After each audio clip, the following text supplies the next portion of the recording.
3,000 applicants applied for your class. Seriously? If that isn't a stroke of conviction to an academic prerogative, I really don't know what else is. Please give yourselves one more round of applause.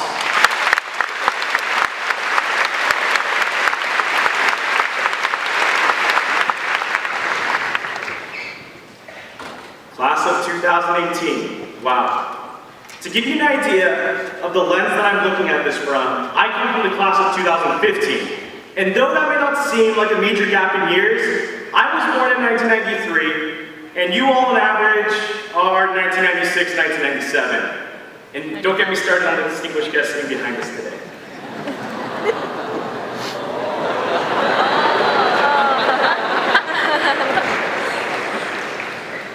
My initial inclination is to tell you all that these years will go by very quickly and with purpose. That you all will reach the moment where you all are about to graduate and will say, damn, did 3 years really just go by? I assure you, for the most part, that this is true. Your time here is limited, and it will move by quickly for the most part, but the relevant portion of this understanding is the very nature of the concept of time you have here. Time is an interesting concept in how it shapes human conceits. It is intangible, yet has the most impact on us in the most tangible sense, i.e. how we age, how we compensate one another for each other's work, major milestones in life, etc.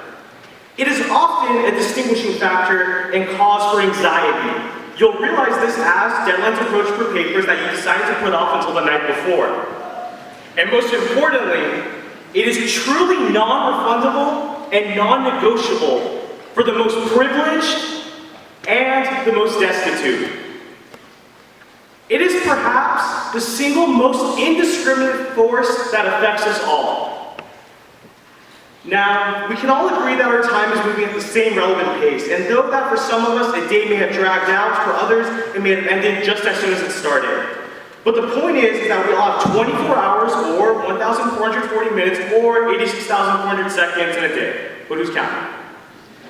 Time may be indiscriminate and neutral in the sense that it will keep moving regardless of who you are, but it is not an unimpressionable force that cannot be shaped by creators of opportunity and impacted by those with a drive fueled by ambition.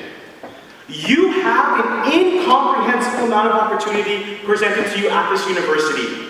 For all aspects of growth tailored towards all walks of life that express different temperaments, talents, and convictions. Now let me be clear. You have to work hard.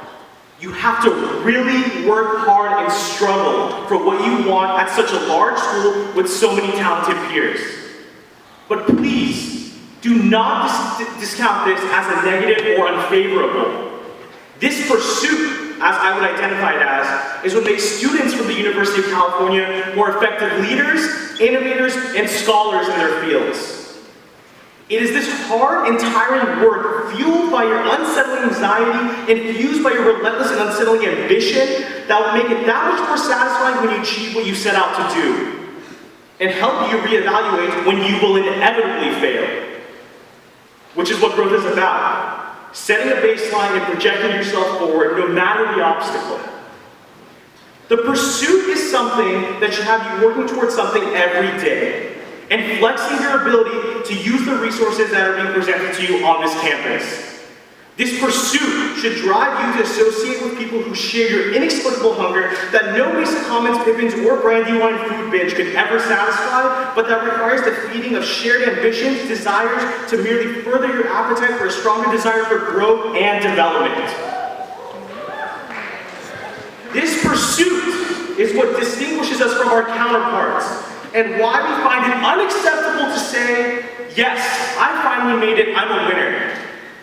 Because we don't win. We only desire to grow, and there is no cap on your education and growth as a human being.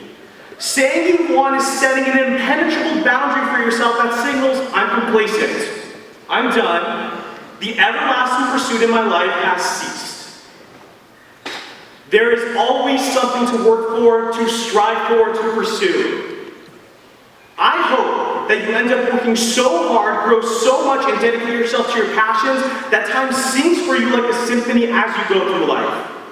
I also hope that your successors at this institution will do it twice as well as you, and their successors continue to exponentially doing it better, deriving their work from their ambitions and their ambitions from their passions. Carl Sagan, a renowned astronomer, NASA scientist, scholar, and human being, would often borrow the proverb, "The best time to plant a tree was 20 years ago. The second best time is now."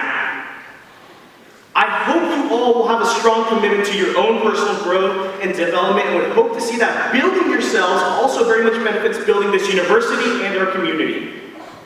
One of my greatest desires is to come back to UC Irvine in 20 years and know that this is an institution that I left better than when I found it, and that ultimately, I could not be readmitted to it because of its development. This should be all our desire, to leave this institution better than how we found it through our pursuit to shape the time we have here effectively and to always remain ambitious. Feel uncomfortable just a little bit when you're about to graduate. It's the only insurance you have that you will never become complacent and will always remain hungry to grow. Thank you very much, Class of 2018.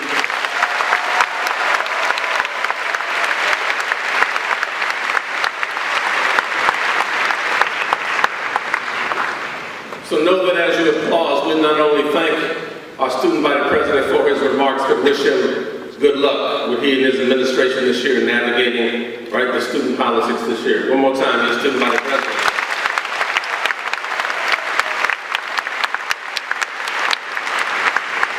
Now I'd like to introduce an individual who is a friend to the campus